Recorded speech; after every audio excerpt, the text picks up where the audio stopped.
안녕하세요. 사연 읽어주는 남예입니다. 오늘도 와주셔서 감사합니다. 그럼 오늘의 사연 시작하겠습니다. 안녕하세요. 저는 두 딸아이의 아빠이자 지금 이 시대를 살아가고 있는 중년입니다. 첫째 딸은 이미 가정을 이루고 자기 자식도 있고요. 둘째 딸은 아주 늦둥이로 얻어서 아직도 애기입니다. 불현듯 요즘 세상이 많이 좋아진 것 같다는 생각이 들었어요. 그런 생각이 드는 걸 보니 저도 나이가 많이 들긴 했나 봅니다. 세상이 좋아졌다는 것이 물질적으로 나아졌다는 의미는 아닙니다. 사람들의 생각이 변하는 것 같아서 좋아졌다는 생각이 많이 들어요. 일례로 들자면 제가 젊었을 때는요. 가끔 매스컴에서 연예인이 이혼을 했다면서 죄인처럼 고개를 숙이고 기자회견을 했었던 기억이 있습니다. 그뿐만 아니라 몰래카메라의 피해자인 여성 연예인이 눈물을 흘리면서 사과도 했었죠. 그랬던 시대가 분명 존재했었습니다. 물론 그때가 맞았다라는 것은 결코 아닙니다. 요즘엔 누가 이혼을 한다면 궁금해하기는 하지만 죄인 취급하지는 않잖아요. 그리고 몰래카메라 피해를 당했다면 가해자를 매장하는 분위기이지 피해자의 행실을 탓하지도 않습니다. 어쩌면 당연한 것인데 그런 당연함을 시간의 흐름으로 알려주네요. 그만큼 사람들의 지적 수준이나 인식이 많이 바뀌었다고도 생각합니다. 저도 지나간 세월을 돌이켜보면요. 정말 아무것도 아닌 일이었고 어쩌면 자연스러운 일들이었는데 죄인 취급을 받기도 하고 맞기도 하고 고통스러운 나날들이 있었습니다. 지금이야 이렇게 말로 가벼이 꺼낼 수 있지만 그때는 정말 괴로움의 절정이었던 것 같습니다. 그래서 지금 다시 이야기를 꺼냄으로써 정말 별일 아니었다고 그때로 다시 돌아간다면 같은 선택을 했을 것이다 라고 자부하며 훌훌 털고 싶습니다. 오로지 저의 가벼워질 마음 하나를 위해서 이렇게 다시 이야기를 꺼냅니다. 누구나 그러하듯이 저는 과거에 정말 꿈 많은 청년이었습니다. 미래의 나는 얼마나 대단한 사람이 될지 기대하며 살아가던 날들이 있었고 그 날들 속에 아내가 있었죠. 제 나이 22, 아내의 나이 20에 우리는 처음 만났습니다. 저는 대학을 다니고 있었고 아내는 취업을 해서 일을 하고 있었죠. 아내의 집안은 많이 어려웠어요. 그래서 빨리 돈을 모아 독립을 하는 것이 아내가 꿈꾸던 미래였습니다. 나는 돈을 정말 많이 벌 거야. 그래서 일찍부터 돈 벌기 시작한 거고. 아버지가 체육관을 운영하시긴 하지만 그게 내 돈이 되는 것도 아니고. 그것만 바라보기엔 내 미래가 너무 뻔해. 난 정말 멋지게 살아보고 싶거든. 비록 지금 하는 일이 돈도 얼마 안 되고 이까짓 일로 별 수 없다는 것도 알아. 하지만 빨리 시작한 만큼 적어도 남들보다는 더 벌겠지. 난 그렇게 믿어. 빨리 벌어서 정말 남부럽지 않게 살아갈 거야. 그래? 그럼 그 나중에 나도 함께 할 수 있는 거지? 난 너랑 생각이 좀 달라. 빠르게 일을 한다고 해서 더 벌고 멋진 삶을 살 수 있을까? 원래 준비하는 기간이 길고 노력이 많이 들어가는 만큼 그 결실도 큰 법이거든. 네 사정이 어려우니까 일을 빨리 시작한 거 알아. 하지만 나는 공부를 좀 많이 하고 싶어. 그래서 우리 아버지 같이 될 거야. 나는 멋진 직업을 갖고 싶거든. 그때 돼서 누가 옳은지 한번 보자. 우리가 미래를 맞이했을 때 서로 어떨지 말이야. 어때? 괜찮은 방법이지? 그래서 아내의 미래에 나도 함께 하자고 했죠. 그러던 어느 날 아내가 제게 말했습니다. 아무래도 아이가 생긴 것 같다고 말이에요. 분명 조심하고 또 조심했는데 그럴 리 없다고 생각했는데 일이 벌어진 거죠. 저에게는 세상에 다시 없을 청천벽력 같은 말이었어요. 그때는 나름 어른이라고 생각했지만 아마도 생각은 어렸을 겁니다. 처음에는 아이를 지울 생각부터 했어요. 제가 먼저요. 그 당시 저는 하고 싶은 것들이 정말 많았습니다. 군대에 다녀온 기간을 빼면 대학을 한 학기만 다닌 상태였기 때문에 더더욱 아이로 묶일 수는 없었습니다. 아내에게 미안하지만 서로를 위해서 아이를 포기하자고 설득했어요. 혜수야, 정말 미안한데 우리 아이 낳으면 안 돼. 나 아직 공부 중이고 또 공부 마치는 대로 아버지처럼 의료계에 종사하고 싶어. 그래서 더 공부를 할 거야. 그러려면 나한테 결혼은 아주 나중의 일이야. 그러니까 우리 아이 포기하자. 안 돼. 어떻게 바로 아이를 포기하자는 말을 먼저 할 수가 있어? 네가 사람이야? 너 때문에 생긴 거야. 그런데 어떻게 꼭 내 탓만 있는 것처럼 그렇게 말할 수가 있어? 어? 내가 너 가만 안 둘 거야. 두고 봐. 아내는 제 말이 서운했는지 씩씩대며 돌아갔고 내내 연락이 되지 않았습니다. 집 앞에 찾아가도 문을 열어주지 않았고 전화도 받지 않았어요. 아내가 일하는 직장에도 찾아갔지만 저를 피하는 것인지 만날 수 없었죠. 저는 감정을 추스르고 다음날 다시 이야기를 해봐야겠다 싶었습니다. 하지만 제 생각과 아내의 생각은 많이 달랐습니다. 제가 아이를 낳지 말자고 말한 그때부터 아내는 이미 결론을 지어버린 것이었죠. 그래서 다음날 아내가 아닌 아내의 아버지가 제 학교 강의실 안까지 찾아왔습니다. 그것도 한 손에는 야구 배트를 들고 말이죠. 야, 김민석이 어디 있어? 김민석이 나와. 내 딸 유해수 애 같게 하고 뻔뻔하게 버리겠다고 한 김민석이 나오라고 이 새끼야. 강의실 안의 친구들이 일제히 저를 바라봤고 웅성거리기 시작했습니다. 저를 잘 알고 있는 친구들은 저를 툭툭 치기까지 했죠. 야, 진짜 너야? 아이, 저거 지금 너 찾고 있는 거냐? 아유, 김민석 그렇게 안 봤는데 완전 상남자였네. 남자가 임마 책임질 일을 저질렀으면 책임을 져야지 임마. 아저씨 여기요. 얘가 김민석이에요. 그 순간 장인과 저는 눈이 딱 마주쳤고 저는 자리에서 일어났습니다. 그리고는 주춤주춤하며 장인 앞까지 걸어갔습니다. 그러자 장인은 배트로 제 팔을 세게 쳤고 저는 그 자리에서 쓰러졌습니다. 장인은 제 머리끄댕이를 잡고 밖으로 질질 끌어내었어요. 처음엔 장난을 치던 친구들이 놀라서 달려와 저지했지만 그 당시 장인의 덩치는 산만했고 운동을 하시는 분이라 남자애들 몇 명은 그냥 쳐내었습니다. 아주 순식간에 벌어진 일들이었어요. 저는 속수무책으로 끌려나갔고 나가서도 배트로 몇 차례 맞았습니다. 장인은 큰 소리로 캠퍼스 안을 돌아다니는 학생들에게 말했습니다. 여러분, 이런 인면수심 인간 말종을 보셨습니까? 아이, 많이 배운 사람만 모인다는 이 잘난 대학에 이런 놈을 인간 취급해서 되겠습니까? 지가 싸질러 놓은 애새끼 책임 안 지겠다고 도망이나 가질 않나? 어린 제 딸한테 애를 지어버리라고 하질 않나? 아, 이게 사람 새끼입니까 어디? 이런 녀석은 이 학교에서 받아주면 안 되는 겁니다. 아, 수치입니다, 수치! 지나다니는 다른 과 학생들이 멈춰서서 웅성이기 시작했고 한산했던 캠퍼스는 금세 사람들이 가득 모여들기 시작했습니다. 창피한 걸 넘어서서 굉장한 구경거리가 되어버렸어요. 그래서 저는 있는 힘을 다해 일어나서 장인을 제지했어요. 그리고 누군가가 신고하는 소리가 들렸습니다. 그제야 학교 담당자분이 뛰어왔습니다. 아저씨, 저 좀 살려주세요. 저 이 학교 학생인데요. 저 이러다가 진짜 맞아 죽어요. 이 아저씨 좀 알려주세요, 제발요. 그때 제가 한 말은 살려달라는 말이었어요. 정말 죽을 것만 같았습니다. 하지만 주변의 시선들은 싸늘했고 담당자 분들은 장인의 설명을 듣고는 저를 내려다보면서 혀를 끌끌 찼습니다. 아니 학생, 그러게 왜 그렇소? 나도 딸이 있는 사람인데 그러면 못 쓰지. 여기 아버님이 얼마나 속상하면 이렇게까지 하시겠나? 그 어른한테 조금 맞았다고 살려달라고 난리를 치면 어떡해? 이러는 거 보니 학생 앞날이 훤하구만. 어르신, 다른 학생들 보는 눈이 있으니까 그 야구 배트는 저 주시고요. 말로 하시죠. 나가서 말씀하세요. 학교 담당자들은 남자가 그러면 쓰냐면서 한마디씩 하고는 야구 배트만 챙겨가셨지요. 장인은 자기 차가 저쪽 후문에 있으니 잔말 말고 따라오라고 말했습니다. 그리곤 저를 차에 밀어 넣어놓고는 저희 집 주소를 대라고 했죠. 저는 두려움에 벌벌 떨면서 집 주소를 대었고 장인은 저를 저희 집까지 데려갔습니다. 아들이 개 끌려 오듯 끌려 집으로 돌아오니 놀란 어머니께서 문지방 앞에서 털썩 쓰러지셨어요. 그 소리에 아버지도 방 안에 계시다 나오셨고 제 누나도 말없이 뛰어나왔습니다. 어르신, 지금 뭐 하시는 거예요? 왜 제 동생 피떡이득이 패서 끌고 오셨어요? 깡패예요? 강도예요? 저희가 신고해야 하는 건가요? 사과를 받아야 하는 건가요? 말씀해 보세요. 신고가 뭐고 강도는 또 뭐라는 건지? 내가 신고를 해야 할 판이고 그쪽 동생분이 강도입니다. 내 딸 순결 빼앗아간 날 강도놈이죠. 이제 어떻게 해야 할지 그거 논하러 왔습니다.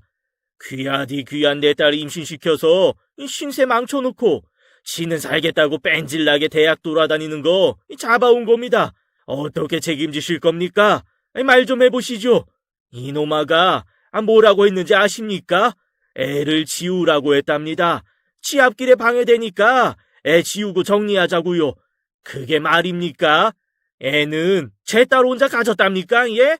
책임질 짓을 했으면 책임을 지면 되는 것이지. 아이, 집에서 가정교육을 어떻게 시켰길래 이 자식 입에서 애 지우란 소리부터 나옵니까? 빨리 결혼을 해서 책임을 지겠다는 소리부터 해야죠. 안 그렇습니까? 저는 고개를 숙이고는 부모님 앞에서 싹싹 빌었습니다. 어머니, 아버지, 내가 정말 잘못했다. 죽을 죄를 졌어. 나는 몰랐어. 정말 몰랐어, 누나. 무책임하게 애부터 치우려던 것도 아니고, 지금 내 상황도 그렇고, 앞으로 갈 길이 많이 남았는데, 벌써 아이 아빠 되는 거 꿈도 꾼 적 없어. 아니, 물론 내가 잘못한 건 맞는데, 그런데, 제 말이 끝나기도 전에 장인은 저희 아버지 옆에 있는 도자기 입구를 잡아들었고, 그 길로 냅다 제 등을 찍어내렸습니다. 저는 억소리 한번 내고 다시 바닥에 쓰러졌어요. 제 누나가 너무 놀라서 달려와 온몸으로 장인을 막았고 장인에게 욕을 퍼부었습니다. 미친 거 아닙니까, 지금? 어디 남의 자식을 그렇게 개패듯이 패? 당신 제정신이야? 잘잘못만 가려야지 때리긴 왜 때려? 그쪽 따님이 나이가 어떻게 되는지는 모르겠지만 제 동생도 아직 어립니다. 그리고 제 동생은 제가 잘 알아요. 얘가 그렇게 매몰차게만 말했을 애가 아니에요. 따님도 데려와서 같이 이야기하셔야죠. 그리고 애한테 말로 하셔야지 지금 뭐 하시는 겁니까? 책임지기 전에 애를 보내려고 하시는 거예요? 뭐예요? 아무리 애가 잘못했다 한들 이러지 마세요. 내 동생이에요. 누나가 화를 내며 소리를 치자 그제야 부모님도 말리고 나섰습니다. 정말로 말로 하자고요. 씩씩대던 장인은 그 자리에 양반 다리를 하고 앉았고 그래도 분이 안 풀렸는지 발끝으로 저를 쿡쿡 밀어버리셨습니다. 내가 내 딸 얼마나 귀하게 키운 줄 압니까? 이까진 놈한테 이런 식으로 보낼 줄 알았으면 그렇게 귀하게 안 키웠습니다. 애가 벌써 배가 불렀다고요. 그걸 어쩝니까? 예? 보아하니 이쪽 집도 따님 있으시니 아이 더 잘 거 아닙니까? 예? 제가 정말 잘못했습니다, 아저씨. 그런데 오해하고 계신 거예요. 지우자고만 하지는 않았어요. 우리 둘 다 꿈도 있고 하고 싶은 게 많아요. 그러니까 선택할 방법이 그것뿐이니까. 그래서 그렇게 말했던 거예요. 정말로 저 혼자 편하자고 몰아세운 거 아닙니다. 정말입니다. 저는 그저 잘못했습니다를 읊조렸고 누나는 저를 데리고 병원에 갔습니다. 어른들끼리 이성적으로 이야기를 해보겠다고 하셨죠. 저는 병원에서 전치 6주가 나왔습니다. 이미 학교에서 야구 배트로 맞은 어깨뼈가 금이 가 있었고 집에서 맞은 등 근육이 파열되어 있었습니다. 정말 죽도록 맞았다라는 말이 맞을 겁니다. 그런데 저는 억울해야 할 새도 없었습니다. 깁스를 하고 집에 돌아오니 부모님께서 결혼 준비를 하자고 했습니다. 아무리 그래도 상대 집에서 강경하니 책임은 져야겠다면서요. 그때 아내와 제가 깊은 사이였던 것은 맞으나 만난 지 1년이 채 안 되던 때였어요. 그쪽 아버지가 체육관 관장이라고 하더라. 원하는 대로 우리가 책임 안 지면 진짜 너 죽일지도 모르겠더라고. 매일 찾아와서 깽판 칠 거라고 그러더라. 원하는 대로 안 해주면. 그리고 우리도 아이를 지우기까지는. 특히 아이 엄마가 안 지우고 싶다는데 우리로서 어쩔 도리가 있겠니. 보아하니 그쪽은 엄마도 없다더라고. 그 무서운 아버지 혼자 딸 키우신 거던데 그 집에 상처를 줄 순 없잖아. 네가 벌인 일이니 책임져야지. 당연히. 제가 벌인 일도 맞고 잘못도 맞지만 그런 식의 책임은 지고 싶지 않았습니다. 둘이 서로 좋아서 벌어진 일이었고 서로 협의하에 이루어진 일인데 왜 저만 가혹하게 책임을 져야 하는 건지 납득이 가지 않았죠. 저는 아내를 찾아갔습니다. 제가 아이를 낳지 말자고 한 날 이후로 아내의 얼굴을 오랜만에 보는 것이었습니다. 자기 아버지께 이야기를 들었는지 그제야 문을 열어주더라고요. 너 정말 네가 바라는 게 이런 거야? 아이 때문에 우리가 결혼하기를 바래? 너도 목표가 있었잖아. 나 좋자고 묻는 게 아니야. 우리 많이 어리고 앞길이 창창해. 그런데 아이 때문에 서둘러서 결혼하고 부모가 될 거라고? 너한테 그런 책임감이 있어? 모성애가 생겨? 우리 앞날이 좋을 것 같니? 이성적으로 설득하려고 온 것이었는데 저도 모르게 감정이 올라왔어요. 제가 범죄자 취급식이나 받으면서 아내의 아버지에게 두들겨 맞은 것이 억울했어요. 또 갑자기 아이가 생기자 그제야 절 미친 듯이 사랑해 왔었다는 듯이 행동하는 아내가 많이 밉기도 했고요. 제 이야기가 끝이 나자 아내는 현재 제일 불안한 사람은 본인이라고 했습니다. 그러니 저까지 거들지 말라면서요. 본인이 가장 힘드니까 그냥 장인 어른이 추진하는 대로 하자고 말이죠. 나도 답을 몰라. 뭐가 맞고 뭐가 틀린지. 그런데 본능적으로 바로 든 생각은 지우면 안 된다였어. 왜 안 되는지, 뭐 때문인지는 나도 정말 몰라. 난 목표, 미래 이런 거 다 떠나서 그냥 내 뱃속에 생명이 있고 지우면 안 될 것 같다는 생각만 난다고. 네가 내 맘을 알아? 제일 힘든 건 나야. 적어도 너는 홀몸이잖아. 안 그래? 왜? 엄마 없이 아버지한테 자란 나 같은 애랑 결혼하려니 네가 아까워? 너는 대학식이나 다니고 나중에 유학도 갈 생각인데 네 앞길 내가 막아서 서럽니? 그래도 나보다 서럽겠어. 이런 식으로 나도 네 발목 잡고 싶지 않았어. 충분히 비참해. 그런데 다른 답은 몰라. 모른다고. 아내의 말은 충분히 대답이 되었습니다. 저의 유일한 돌파구였던 아내마저 아이를 지울 생각이 없다고 말하니 저도 혼란스러웠어요. 아내를 만나기 전까지 내내 아마 지우고 싶다라는 대답만 듣고 싶었던 듯했습니다. 당연히 아내도 아이를 지우고 싶어 할 것이고 지금의 현재를 유지하고 싶을 거라 저 혼자만 생각하고 있었습니다. 하지만 말 그대로 저 혼자만의 생각이고 오만이었던 거지요. 그때에는 아마도 그런 게 모성이었을까 싶었습니다. 뱃속의 아이를 지우면 천벌 받을 것만 같은 예감이 말이죠. 그래서 결국에는 아내 쪽 뜻대로 결혼식을 준비했고 저도 학교도 그만둬야만 했습니다. 당장에 내가 먹여 살릴 아내와 아이가 생긴 셈이었으니까요. 게다가 이미 학교에는 소문이 퍼져 있어서 다닐 수도 없었어요.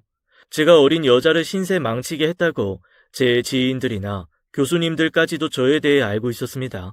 그 지경인데 어떻게 학교를 다니겠어요? 못해도 몇 년은 휴학을 해야만 했고 처음엔 휴학한 상태에서 일자리를 구하러 다녀야 했습니다. 그리고 결혼까지 했음에도 장인어른은 저를 단 한 번도 사위라 부르지 않았습니다. 이놈 저놈 못놈이라 부르거나 새끼 자식 이렇게 칭하셨죠. 결국에는 일이 이렇게 된 게 다 너 때문 아니겠냐? 이 공수래 공수거라고. 네가 버린 거 네가 다 주워 담아야지 어쩌겠어. 아이 낳을 때까지 처자식 잘 보살피고 남자면 돈 잘 벌어와서 책임이라는 걸 져야지. 나도 네 나이 때 애 아빠가 돼서 여태 이러고 산다.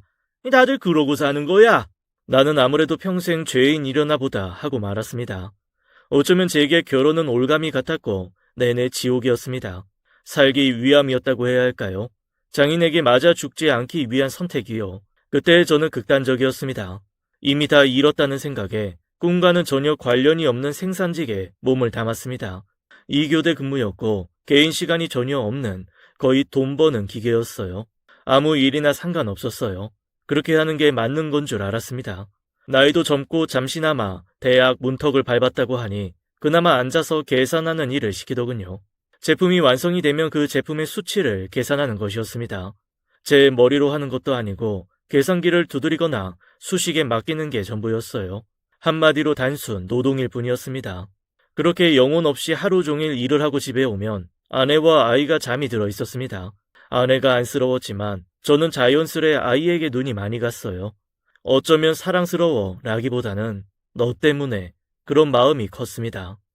아가, 너만 아니었으면 내 하루의 끝이 매일 절망적이지 않았을 텐데 너 어쩌다가 우리에게 온 거냐? 미안하지만 난 네가 사랑스럽지도 않고 너를 안아주고 싶지도 않아. 네가 앞으로 아빠라고 부를 걸 생각해도 기대되지도 않는다.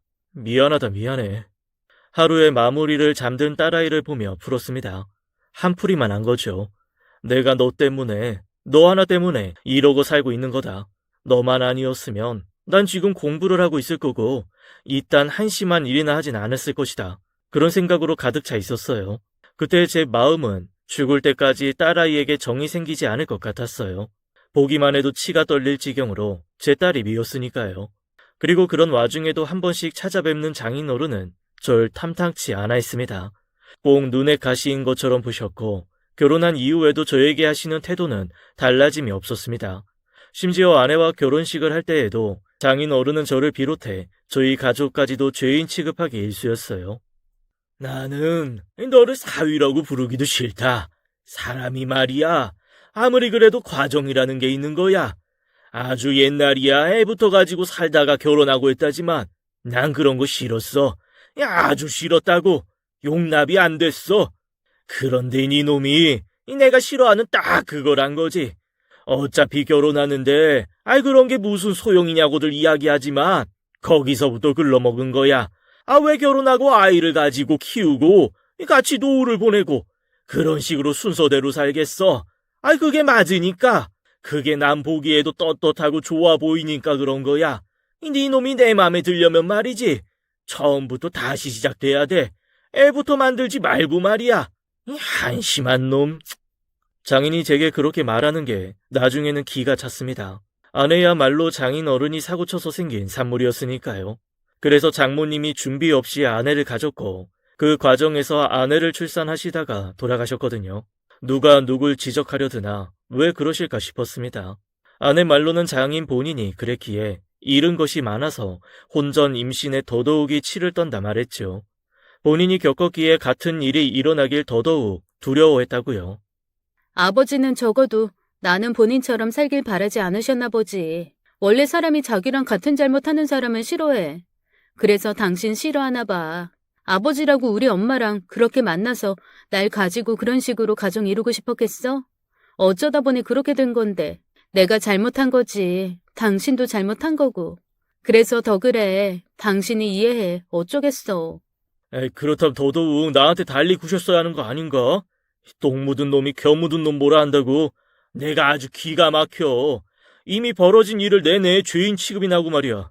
내가 그런 취급까지 당해야 돼? 그래도 당신은 아버지라고 안쓰러운가 본데 난 아니야. 장인어른만큼 이해 안 되는 사람도 없어. 아내는 그런 장인어른을 안쓰러워하는 눈치였지만 적어도 저는 아니었습니다. 그렇게 해서 본인이 힘드셨다면 저를 이해하셨어야지요. 저는 일방적으로 저 혼자 희생하고 저 혼자만 다 받아들여야 한다는 강박감에 사로잡혔어요. 그래서 책임이라는 올가미에 씌어 꼬박 5년간 무념무상으로 돈만 벌었습니다. 그렇게 제 청춘은 흘러갔어요. 그리고 제가 30대로 향해 가던 때에 갑작스레 아내가 공부를 하고 싶다고 했습니다. 아이를 갖기 전에는 대학도 안 가고 일을 택했던 아내인데 결혼하고 아이를 키우고 살아가다 보니 배워야겠다는 생각이 절실하다고 했습니다. 결국엔 예전에 제가 한 말이 맞았다면서요. 따져보니 나 겨우 25이야. 지금 시작해도 늦지 않았어. 오히려 이르다는 사람도 있더라고. 그래서 나 지금부터라도 시작해보려고. 당신 말이 옳아. 내가 일찍 일을 시작하면 뭐해? 월급은 제자리인데. 집에 드는 돈으로 어느 정도 나가고 나면 별로 남지도 않았어. 게다가 중간에 아이도 가지면서 경력도 끊겨버렸고. 이만하면 내 몫은 다 하지 않았어? 어느 정도 아이도 자랐고 어머니께 부탁해볼 거야. 아이 봐달라고. 나 이제 조금이라도 내 인생 살고 싶어, 여보. 평생 애만 보다가 당신이 벌어다준 월급 쪼개가며 살 수는 없잖아. 안 그래? 내가 더 배워서 같이 버는 게 낫잖아. 그치? 내가 어느 정도 배워서 자리 잡으면 당신도 그렇게 해. 우리 그러자. 그렇게 제안하는 아내의 눈빛이 빛났습니다. 의욕 없이 꿈 없이 현실만 쫓던 저와 마찬가지로 아내도 그간 힘들었을 거라 여겨졌어요. 그래서 아내의 말에 주저없이 동의했습니다. 부부라는 것이 결국에는 인생 동반자이니까요. 아내가 먼저 바통을 받아서 꿈을 향해 달려가다가 안정권에 도달하면 제게 건네주면 된다고 생각했습니다. 저는 아내 말대로 그렇게 할 수 있을 것 같았습니다. 그래서 아내는 바로 공부를 시작했고 저는 염치 없지만 어머니께 부탁을 드렸습니다. 아이를 봐달라고요. 지금 시작해서 대학을 가고 취업을 하겠다고? 넌 네 애를 키워야지. 네 와이프도 같이 키울 셈이니? 그게 무슨 상황이야 이거사. 네가 네 와이프 아버지라도 돼? 나원. 어머니는 제가 쓸모없는 짓을 한다고 하셨습니다. 그때는 제 말을 이해 못하셔서 그런 것이라고 여겼어요. 아니면 어쩌면 어머니의 말씀이 맞았던 건지도 모르겠습니다. 공부를 이유로 아내는 집안일에 점점 손을 떼기 시작했고 그것도 모자라서 점점 제게 예민하게만 굴었습니다. 여보, 오늘 미란이 학교에 왜 안 갔어? 엄마가 전했다고 했는데 잊었어? 조금 있으면 4학년 올라가는데 챙겨줘야지. 당신이 엄마잖아. 우리 엄마가 하는 데에도 한계가 있어. 꼭 그런 걸 엄마가 하라는 법이 어디 있어? 시간 되면 가족 일은 아무나 해줄 수 있지. 당신은 뭐만 하면 엄마가 어머님 안 계셨으면 아주 큰일 날 뻔했어. 어머니 없이 아무것도 할 줄 몰라서 말이야. 나는 엄마 없이 자라서 그런 건지 모르겠지만 아이라고 하나부터 열까지 다 해줄 필요는 없어. 어느 정도 자립심은 필요하다고. 나 조금 있으면 졸업이고 취업 준비해야 돼. 정신이 너무 없다고. 당신이 이럴 때 나 좀 도와줘야지. 일을 더 만들어주면 어째? 지원해줄 거면 좀 제대로 해줘. 그러던 어느 날 딸아이가 놀이터에서 놀다가 다리를 다쳤습니다. 그래서 제가 늘 딸아이를 데리러 갔었는데 공장에 일이 늘어서 도저히 갈 수가 없었죠. 걸어오려면 아이 걸음으로 20분 정도 걸려서 다리가 아픈 아이가 걷기에는 더욱 힘들 것 같았어요. 아내에게 미리 부탁을 했고 당연히 잘 데려오리라 믿었습니다. 그런데 모르는 연락처로 연락이 왔어요. 미란이 아버님 되시나요? 아기가 지금 서에 와 있습니다. 목발 짚고 걸어가다가 길바닥 홈에 목발 끝이 걸려서 넘어졌어요. 그래서 울고 있길래 차에 태워서 데려왔어요. 집에 아무도 없다고 혼자 있기 무섭대서요. 여기 아버님 댁에서 5분 거리에 있는 파출소예요. 그리로 오시면 됩니다. 저는 일도 제대로 마치지 못하고 사정을 말한 뒤 경찰서로 향했습니다. 경찰서로 가니 꾀죄죄한 딸아이가 의자에 기대어 자고 있더군요. 그 모습을 보는데 눈물이 막 고였어요. 저도 저지만 아이가 안쓰러웠습니다. 내가 부족한 아빠라 애를 저러고 고생시키는구나 싶었어요. 그래서 잠든 아이를 안고는 경찰분들께 인사를 드리고 나왔습니다. 제 등 뒤에서 자던 아이는 인기척에 깨어났고 제 목을 꽉 감싸더군요. 다 잤어? 아이 더 자. 아빠가 집까지 업고 갈 거야. 많이 울었어? 얼굴이 얼룩덜룩해. 지지야 지지. 이 거지가 누나누나하게 생겼어. 그래도 좋아. 아빠가 업어주니까 좋아. 오늘 걸어오는데 너무 힘들더라고. 그냥 주저앉아버렸어. 집에 갈 힘이 안 남았는데 그때 딱 넘어져 버렸어. 좀 아프더라. 그런데 왜 아빠 오늘 안 왔어? 나 한참 기다렸는데. 차마 아내가 안 간 거다 라고 말할 순 없어서 미안하다고 둘러대었어요. 그래도 딸아이는 이렇게라도 왔으니 좋다고 했습니다. 저는 감정을 누른 채 집에 도착해 아이를 눕혔고 아내를 기다렸습니다. 그리고 밤이 늦어서야 아내가 들어왔어요. 제 얼굴을 보자 그제야 아차아차 하는 눈치였습니다. 전 그저 아무 말 않고 바라보았습니다. 미안. 오늘 너무 정신이 없어서 내가 잊었나 봐. 그래서 미란이 당신이 데려왔어? 잘했네. 나도 오늘 어찌나 힘들던지 얼른 자야겠어. 내일은 더 정신 없을 것 같거든. 내일 나 면접이 3건이나 있어. 건투를 빌어줘 여보. 나 설레고 떨려. 그래, 잘해봐. 저는 화도 내지 않았고 그렇다고 응원도 하지 않았습니다.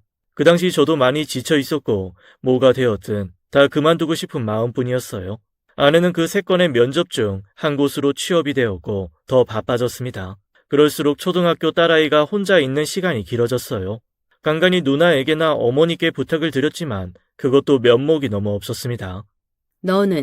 너 사는 건 어떤데? 네 와이프 그렇게 뒷바라지하고 너는 행복하니? 살만해? 네가 말 안 해도 나는 다 알겠다. 네 꼴이, 네 얼굴이 다 말해주고 있어. 세상에서 제일 불행하다고. 죽지 못해 산다고. 이제 애도 컸고 너네 갈라서는 거 어떻겠니? 내가 너를 모르는 것도 아니고 걔도 정신이 딴 데가 있은 지 한참 된 것 같던데? 지금 와서 네 장인이 여전히 책임지라고 난리치진 않을 거 아니야. 그 양반도 많이 늙었고 그만큼 너도 나이 들었고 장인 무서워서 이혼 못한다고는 안 할 거 아니겠냐고. 이제 그만해라. 미란이랑 너 생각해서 남들이 들으면 욕해. 누가 와이프 뒷바라지를 딸이랑 같이 해? 그거 다 네 괜한 죄책감이야. 그렇게까지 할 필요 없었어. 그러니까 그만해. 애도 망치고 너도 망쳐. 오래간 절 지켜봐온 누나가 서로를 위해서 이혼하는 게 좋다고 말했습니다. 아내와 뚜렷하게 사이가 나쁜 것도 아니고 둘 중 누군가 외도를 하는 것도 아니지만 사는 게 영 아닌 것 같다면서요. 하지만 딸아이를 생각해서 그건 아닌 것 같았습니다. 그때는 이미 저도 딸아이에게 정이 많이 가서 없으면 안 될 정도로 애틋했거든요.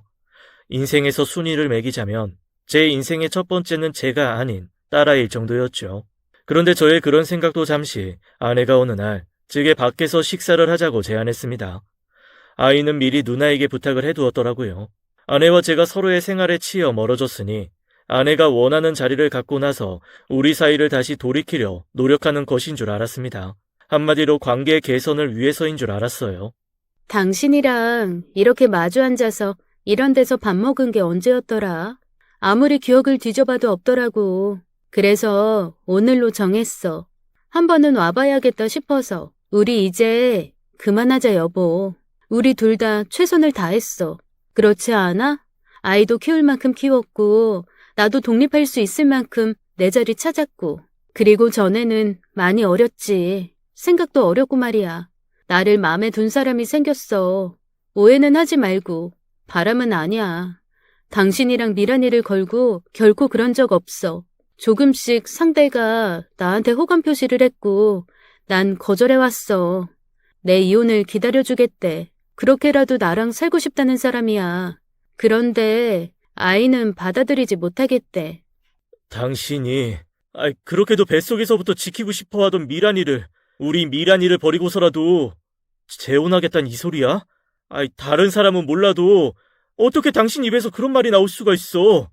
정말 대단하다, 당신. 내가 생각했던 것보다도 더 최악이야. 다른 건 몰라도 양육권은 당신이 가지겠다고 우길 줄 알았어. 그런데 다른 건 몰라도 애는 필요 없다고? 그게 할 소리야? 참 답 없다, 당신도. 내 인생의 답을 찾았는데 미란이만 없으면 정답인데 내가 틀렸어? 그 정도로 놓치고 싶지 않은 사람이야. 물론 당신이랑 사랑해서 미란이 가지고 결혼한 것도 맞아. 그때는 그랬지. 그런데 그때 우리 많이 어렸잖아. 지금은 10년이 넘었어. 생각도 바뀌었고 생각이 바뀌니 사는 것도 바꾸고 싶어졌어. 그런데 당신이랑 이대로 계속 살면 바뀔 게 있어 보이지가 않아. 그래서 그 사람한테 가고 싶어. 미안해. 도와줘, 여보. 미란이 맡아줘. 아내와 이혼 이야기가 오고 가던 그 시기에 장인어른이 돌아가셨습니다. 그리고 그때 저도 겨우 부여잡고 있던 게 다 끊어지는 듯한 느낌이 들었습니다. 정말 다 끝난 것 같다. 그런 생각이요. 장인어른이야말로 저를 죄책감과 책임감에 옥죄었던 분인지라 그 감정은 더했죠. 이제 그런 분이 이 세상에 안 계시니까요. 저는 장인어른 장례식에 가지 않았습니다. 장인어른 장례식에 가는 길에 핸들을 돌려 제가 공부하던 대학으로 향했습니다. 차를 정문 앞에 대어두고는 하염없이 걸었어요. 해가 질 때까지 걸었습니다. 그리고 차로 돌아갈 즈음에 답을 찾았습니다. 아내와 헤어져야겠다. 그게 제가 찾은 답이었어요. 저는 이혼 서류를 작성해서 장례식장에 아내에게 주었습니다. 지금 이 순간에 어쩌면 당신이 이걸 가장 바라지 않을까 싶어서 미란이 양육권은 내가 가질 거야. 당신이 택한 아이, 당신이 먼저 버린 거야. 이혼하면서 다시 나이 볼 생각 마. 당신은 엄마 자격 없어. 혹시라도 찾아와서 다시 아이 이야기를 꺼내거나 양육권 가질 생각은 꿈도 꾸지 마. 미란이만 안 건들면 난 조용히 협의 이혼해줄 거야. 아내는 알 수 없는 표정으로 절 바라봤고 장인어른 장례식을 모두 정리한 뒤에 저와 이혼을 했습니다. 저는 아내가 마지막으로도 미란이를 못 보게 했습니다. 사실 보고 싶어 하지도 않았습니다. 이미 마음이 멀리 가 있는 사람이었죠. 그리고 10여 년의 애증을 나누어 가지고 헤어졌습니다. 분명 아내와 이혼했는데 아쉬움이 없더군요. 후련함만 있었습니다. 다만 아이에게 어떻게 설명을 해줘야 할지 그게 가장 관건이었죠. 저는 아내와 살던 집을 정리하고 누나와 어머니가 살고 계신 집으로 딸아이와 들어갔습니다. 어머니와 누나 또한 저와 비슷했습니다. 아내와 헤어졌다고 해서 저를 탓하거나 걱정하지 않았죠. 오히려 잘 되었다고 말했습니다. 결혼 생활 내내 제가 불행했음을 잘 알고 있었기에 그럴 수 있었어요. 사는 게 별거냐? 넌 앞으로 너만 생각해. 앞으로 어떻게 지내면 마음이 편하고 좀 살만할지. 알겠어? 너 결혼하고 꼭 혼이라도 빠진 녀석처럼 사는데 그게 그렇게 가슴에 맺히더라. 미란이 엄마는 미란이 엄마대로 잘 된 거야. 그쪽 사돈 돌아가셔서 가족도 없잖아. 그런데도 너랑 미란이 다 버리고 가겠다는 거 보면 각오했겠지. 확실히 맘 꺾기로. 지 자식도 다 안 보고 살 정도로 새 인생 살고 싶었던 거지. 그러니까 제발 너도 네 인생 살기로 하자. 어? 알았지? 그래도 미란이가 일반 애들이랑은 좀 다르잖아. 속도 깊고 아빠 좋아하고. 너 이혼하고 이렇게 집에 왔는데 애가 한마디를 안 물어. 네가 말 아직 안 한 건 맞지? 미란이 엄마가 설명해줬나? 아이 엄마도 저도 아이에게 이혼을 설명한 적이 없었습니다. 아이를 철저히 배제하고 아내와 제가 정한 일이었죠. 처음에 아이를 가졌을 때와 마찬가지로요. 그 어떤 언급도 하지 않았는데 아이는 꼭 다 알고 있다는 듯이 궁금해하지도 묻지도 않았습니다. 꼭 저를 배려하는 듯이요. 미란아, 이미 다 정해진 상태에서 이야기해서 미안한데 엄마와 내가 사정이 있어서 헤어지게 되었어. 그리고 아빠가 미란이와 살고 엄마는 아마 당분간은 보기 힘들 거야. 괜찮을까? 네가 원하면 엄마와 만나도 좋아. 다만 혼란스러울까봐 아빠는 어렵겠다고 했어. 나는 괜찮아, 아빠. 아빠만 있으면 돼. 엄마는 내가 없는 게 더 행복할 거야. 나도 알 건 알아. 왜냐면 나랑 있는 내내 불행하다고 했거든. 나 때문에 다 잘못 시작되었다고. 저는 딸아이의 말을 듣고는 화들짝 놀랐습니다. 평소에 아내가 딸아이 앞에서도 투덜대는 모습이 종종 있기는 했지만 말로 아이에게 내뱉었을 줄은 몰랐어요. 저는 그저 그렇게 말하는 아이에게 그런 건 아니라고 급히 둘러댈 뿐이었습니다. 그때 알았어요. 아무리 어려도 아이들도 알 건 다 안다고요. 아내와 이혼하고 아이는 단 한 번도 엄마가 보고 싶다거나 만나게 해달라고 하는 법이 없었습니다. 딸아이를 키우고 평소와 같이 살아가다 보니 어느덧 여유라는 것이 생겼습니다. 이전에는 아내의 뒷바라지를 하며 아이를 키우니 여유가 전혀 없었어요. 제 어머니 말대로 제가 아내를 키웠던 것인지 아내의 자리가 비어지게 되면서 여유도 함께 찾아온 것이었죠. 어린 나이부터 공장에서 쭉 쉴 새 없이 일해서 얻어진 것이 하나 있더라고요. 어느덧 높은 위치까지 올라가게 된 것이었죠. 그렇다고 해서 기쁘거나 만족스럽진 않았습니다. 제가 하고 싶었던 일이 아니었으니까요. 그래서 저는 딸아이 대학 진학을 목표로 두고 그 이후에는 내 삶을 분명히 살아야겠다고 생각했습니다. 아내처럼요. 그렇다고 해서 아이를 버리겠다는 생각은 아니었어요. 아이와 함께 더 행복할 미래를 생각했습니다. 그러던 중에 저는 지금의 아내를 만났습니다.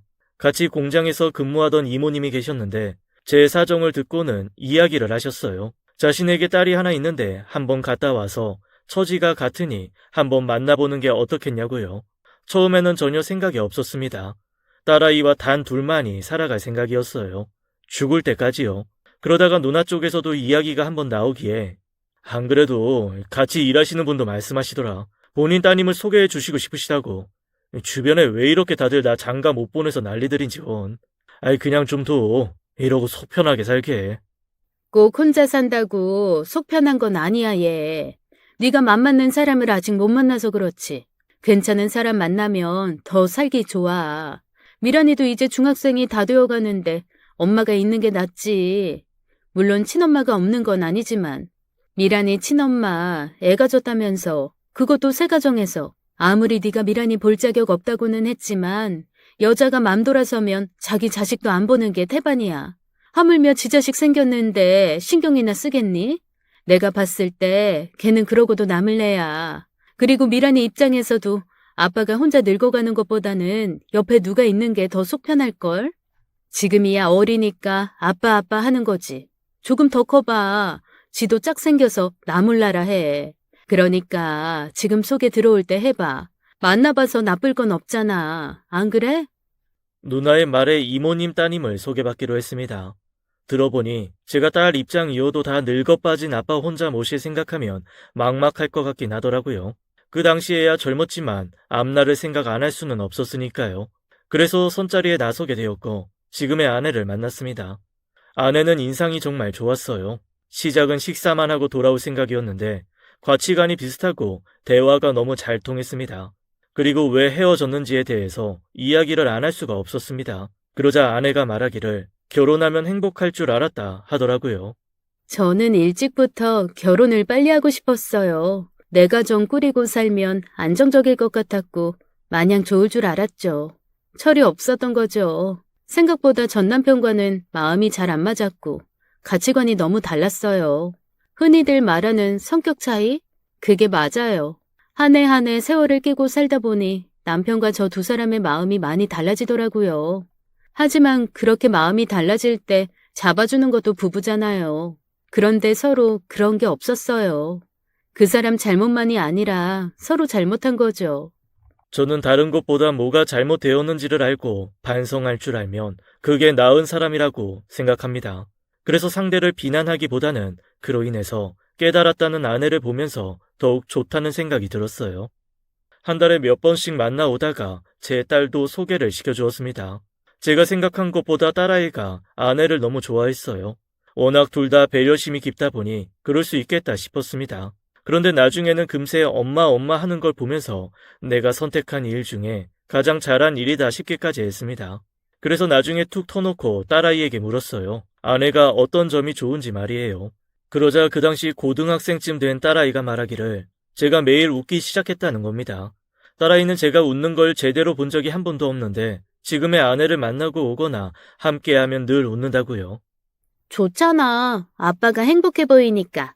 아빠를 행복하게 웃게 해주는 분이면 반드시 좋은 분이니까. 물론 미진 아줌마 자체가 좋은 사람이기도 하고 딱 한눈에 알아봤어. 내 새엄마시구나 하고 말이지.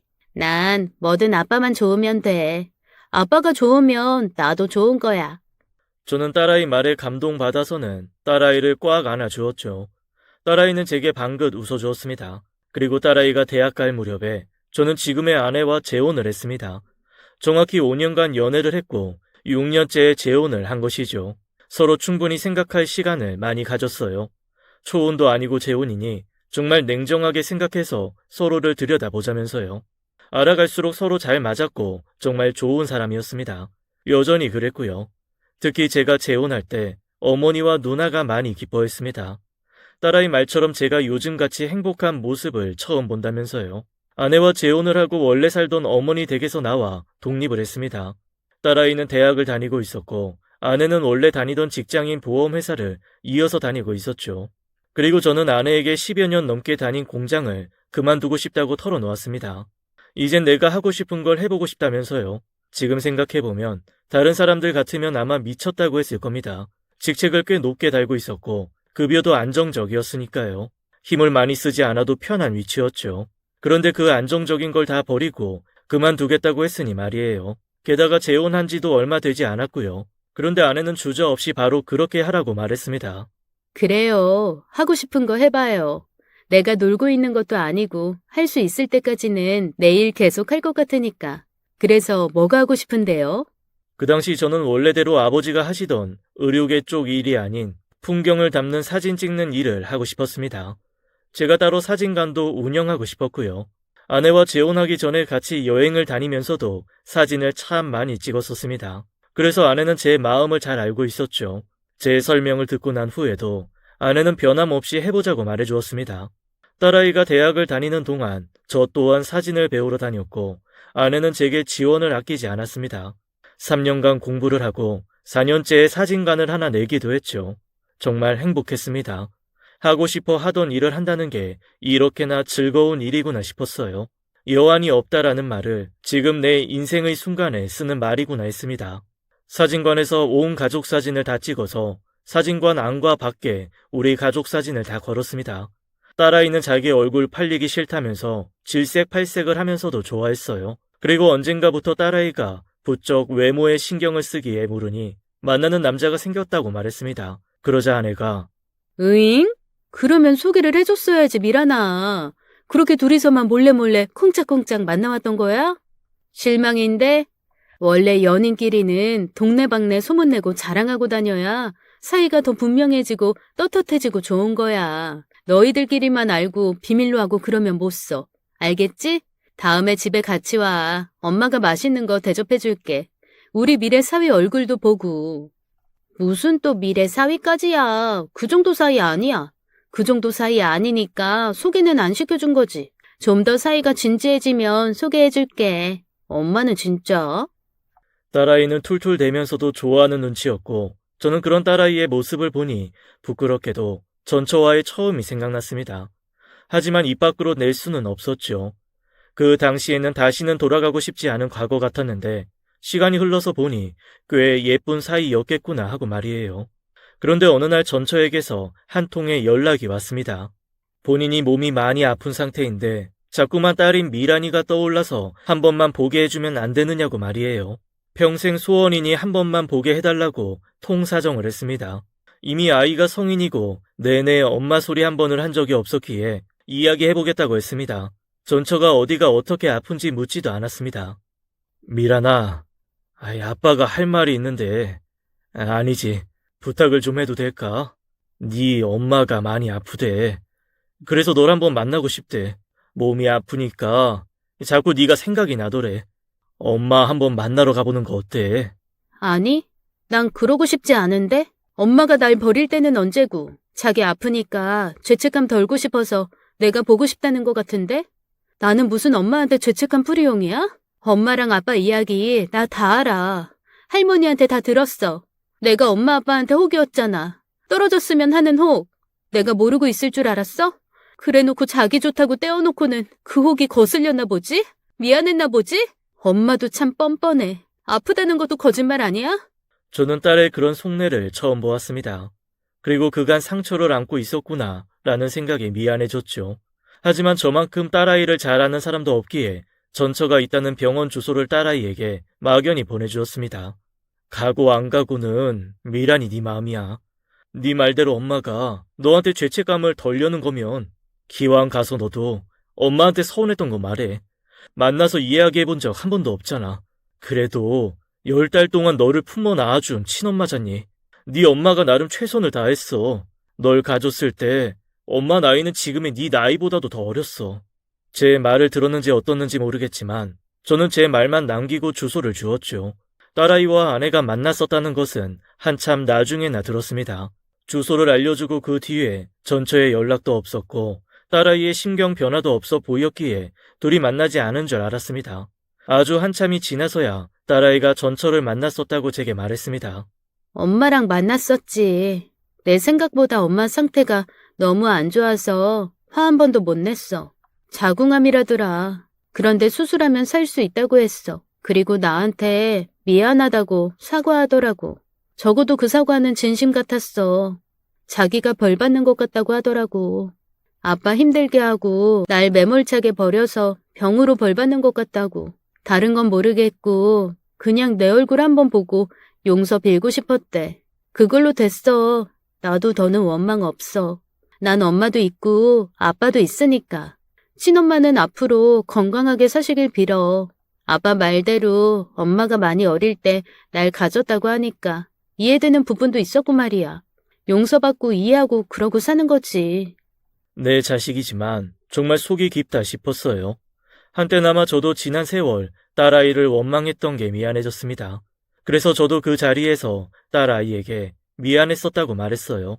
딸아이를 원망했던 적이 있었다고 말하면서요. 그러자 딸아이는 그것도 상관없다고 말했습니다. 앞으로가 중요한 거니까 지나간 건 용서하고 용서받으면 괜찮은 거라고요. 어쩌면 길고 긴 세월 단 한마디로 정리되는 게 허망할 것 같지만 생각보다 그 담백한 한마디에 그간의 모든 것들이 보상받는 기분이 들었습니다. 어쩌면 제일 용서받고 싶어 하던 사람이 제 딸이었던 것 같았어요. 절 힘들게 한 것이 먼저 저버린 아내가 아니라 가슴 아프게 해드렸던 부모님이나 누나가 아니라 제 딸이었던 것이었습니다. 알게 모르게 저는 딸에게 계속 죄책감을 안고 살아왔던 것이죠. 지금은 자기 가정을 이루고 한 아이의 엄마가 되어 있는 딸아이는 여전히 제게 최고의 보상입니다. 제 인생을 말해주고 있는 행복의 보상인 셈인 거죠. 지금까지 사연 읽어주는 남녀였습니다. 끝까지 함께 해주신 여러분 감사드리며 저희는 다음 사연으로 돌아올게요. 감사합니다.